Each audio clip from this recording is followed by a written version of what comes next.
നീലഗിരി നെല്ലാക്കോട്ടയിൽ ജനവാസ കേന്ദ്രത്തിൽ പട്ടാപ്പകൽ കാട്ടാന ഇറങ്ങി. ബിദർക്കാട് ടൗണിലാണ് കാട്ടാന ഇറങ്ങിയത്.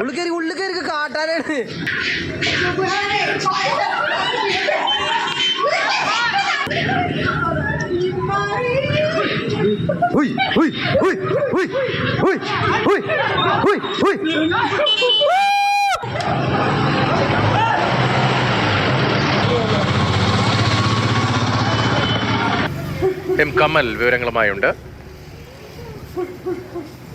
കമൽ, ജനവാസ മേഖലയിലാണ് ആന ഇറങ്ങിയത്. വലിയ പരിഭ്രാന്തി ഉണ്ടാക്കിയ സംഭവമാണല്ലോ. നാശനഷ്ടങ്ങളുണ്ടോ? ആനയെ കാട് കയറ്റിയോ? രതീഷ്, നാശനഷ്ടങ്ങളൊന്നും ഉണ്ടാക്കിയതായി ഇതുവരെ വിവരമില്ല. വനംവകുപ്പ് ഉദ്യോഗസ്ഥർ ആനയ്ക്ക് പിന്നാലെ തന്നെയുണ്ട്.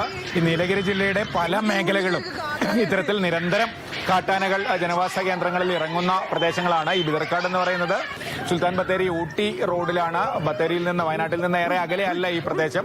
അവിടെയാണ് ഇന്ന് രാവിലെ ഇത്തരത്തിൽ പകൽ സമയത്ത് ആന ടൗണിൽ കൂടി ഓടിയത്. കാട്ടാന ഇറങ്ങി വലിയ രീതിയിൽ ആളുകളെ പരിഭ്രാന്തരാക്കിയത്.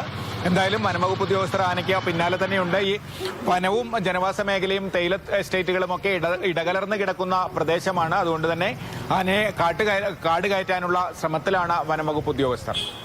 ആനയെ കാട് കയറ്റാനുള്ള ശ്രമത്തിലാണ് വനംവകുപ്പ് ഉദ്യോഗസ്ഥരുള്ളത്. നീലഗിരി നെല്ലാക്കോട്ടയിൽ നിന്നുള്ള ദൃശ്യങ്ങളാണ്.